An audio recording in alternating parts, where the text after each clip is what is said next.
Hey y'all, it's Michael, and look at this shit that I bought. I don't know if you can see it, but yeah. I'm here to talk about two books that I finished off the Lemonade syllabus, so let's just get into it. Before I get started with these, I'm gonna let you know, with these type of books that I talk about from the Lemonade syllabus, it's gonna be a little bit different because I'm gonna do what I tell you about the books like usual, but also I'll talk about how it relates a little bit, what I think anyways, how it relates to Lemonade, because I'm reading stuff off the Lemonade syllabus, so it makes sense. So yeah, the first two books that I read, I'm excited because both of them were 4 stars, so which is really great. Well, today I was actually hesitant to film because I knew if I started talking about this book that I might get mad. And because with all of the things happening right now, with all of these shootings, and then I just recently looked and someone, it's just awful, and people are so, anyways. And that's, the first book is Your Blues Ain't Like Mine by B.B. Moore Campbell. Now, a lot of these books, I don't know what they're about. So with this, I didn't know what it was about. It was like the second thing after Americana by Chimamanda Ngozi Adichie. So I said, sure, why not? Since I didn't know what this book was about, I would have had sort of a mindset going into it, because otherwise I would have been more prepared for this. But this book is essentially an Emmett Till story. It is Emmett Till. She just changed names. I was hesitant about that for 2 reasons. First off, I already read a book dealing with Emmett Till this year, which was The Gathering of Waters by Bernice L. McFadden, and I was kind of worried because I was like, oh my gosh, these are gonna be really similar, and luckily they're not. They are really different. Gathering of Waters have more of this magical realism to it, and like has like a magical feel to it. This one was more grounded, and this one kind of went beyond what Gathering of Waters did. This one went more out, if that makes any sense. Well, timeline wise. The second reason is Emmett Till stories make me mad. Not because of the story and like what happened, but it just makes me mad because it's still happening today. Like,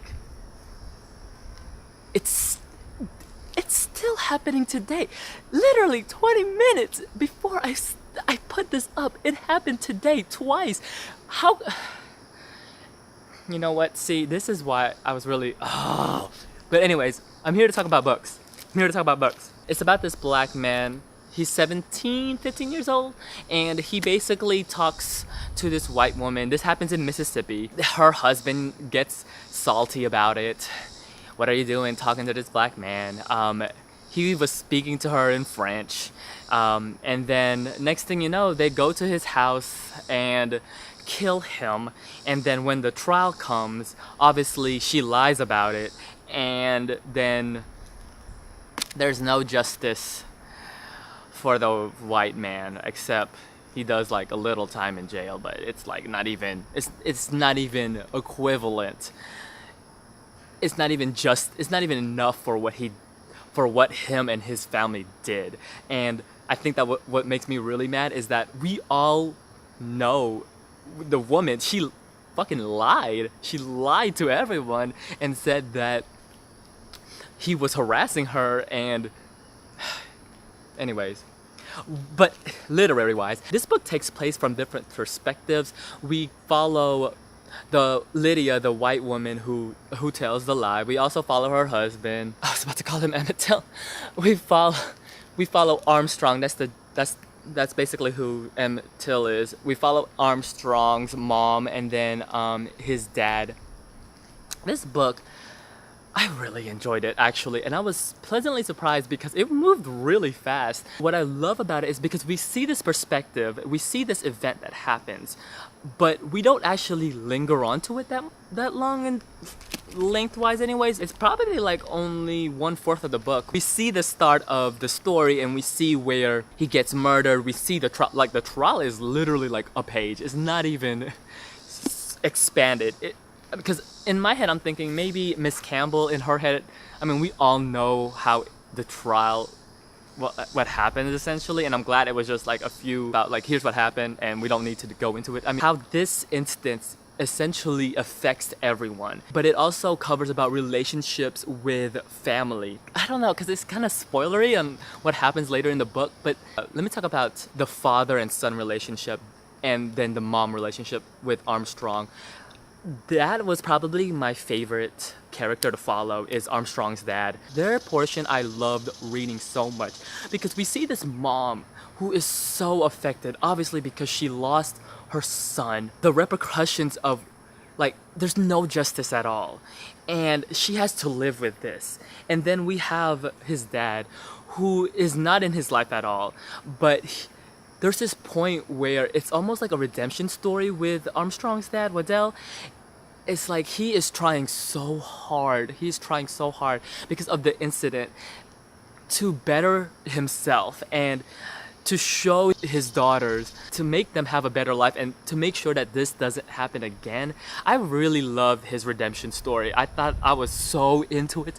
I was all for their story and the way that their family dynamics with Armstrong's mom and dad, how it weaves. Now the story part with Lydia, that's the white woman. That's the white woman who lies, who Armstrong talks to essentially. Her story was really fascinating because she knew, her whole family knew that her husband was in the wrong. They knew he killed him for no reason, for talking to him. And she lied. Everyone knew that she lied on the stand. Like, she is basically perjury. She lied on the fucking stand. You kind of see how something can haunt a person. When I was reading her story, in my head I was thinking, what will make her redeemable? What will she do to justify her reasons on what she did because of what she did? And at the end, there was no... Her character, I was like, I kind of feel bad, but at the same time, karma's a bitch. Karma is a fucking bitch. There's some side plots also because with other citizens of the town, which I really enjoyed too, because this was a hard time in US history and segregation was still new. Integration in school was still happening. So I did enjoy the side plots also because I considered Armstrong and his family and then Lydia's story. A lot of the way that people speaks is how people speak in the South. I'm accustomed to it, so I didn't have no problems with that. So okay. So in this, the way I think it relates to, is obviously the one with the I forgot which song it was. Oh my gosh, I failed you, Beyonce. Though I forgot which song it was, but it has these beautiful black and white tracking shots, just the camera moving in slow, and it has these mothers with pictures of, well, it looks like their son, brother, uncle, basically someone in their family that got that died. The one that stick out to me was that it's so obviously it relates to that. That's how I think that book is mainly focused on that, and that's why this book is probably on there. I really enjoyed it. I gave it 4 stars out of 5. I would recommend it. The next book, I'm really glad I read this after that, because with that I was feeling some type of way, and with the next book I was happy. I really enjoyed it because it was surprisingly really funny, and that is Homemade Love by J. California Cooper. I have been told by Dee Dee from Brown Girl Reading to read her books, and this is a short story collection, and I'm glad I did because this was great. I thought this was such a great book to read after that because it was really humorous. All the stories are basically about love and different types of love and how people approach love.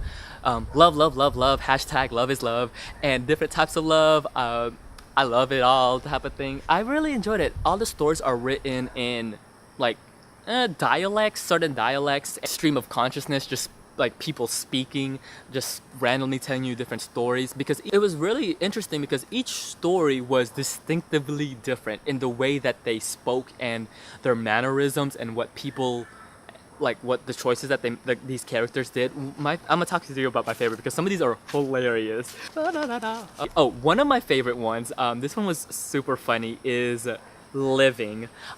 That's the one about this man who wants to like live his life. He felt like he was stuck in his small town his life, and so he decides to go to the city, and then all these bad things start happening to him, but he still has like this go-to attitude. I love that. That was so funny. And then oh, the Watcher was hilarious. This one was my favorite. This is because we all have this one person in our neighborhood. It's about a woman in this neighborhood who watches and keeps an eye on the neighborhood, and she is basically a snitch. So she basically stands all day in her front porch and looks around the neighborhood and like notices things. Like she would tell she told one of her neighbors that her husband was cheating on this person, and I was like, why are you all up in their business, all up in their Kool-Aid? I thought that was hilarious because there was this part that towards the end that I was like, it just got really funny. That one was really fun. The last story on here I really enjoyed, called Spooks. I thought this was funny, but at the same time I was like, wait, what? This one was about a ghost. That's one of my favorites. I really enjoyed that. Oh, and then another one that I enjoyed too. Actually, I enjoyed all of these. Now I'm looking back at it. Those are some of my favorites from Homemade Love. I would recommend it. I really enjoyed it. It made me laugh. So it did its job. With Homemade Love, I would have to say that with Lemonade wise, it's in the title. It's about love, and this just shows different types of love. And so I think with Beyonce's Lemonade is about their love and about being questionable, because a lot of these were about questionability and family and infidelity. So there's a lot similar themes on this one in relationship with Lemonade. So that's how I think it relates. Yes, if you're reading the books from the Lemonade syllabus, let me know. If you read these two books, let me know. I would love to hear your thoughts about it. I'm still trucking along. I'm reading another one right now from the Lemonade syllabus, and it's actually pretty good. So yes, until then, I'll see you guys till later. Bye!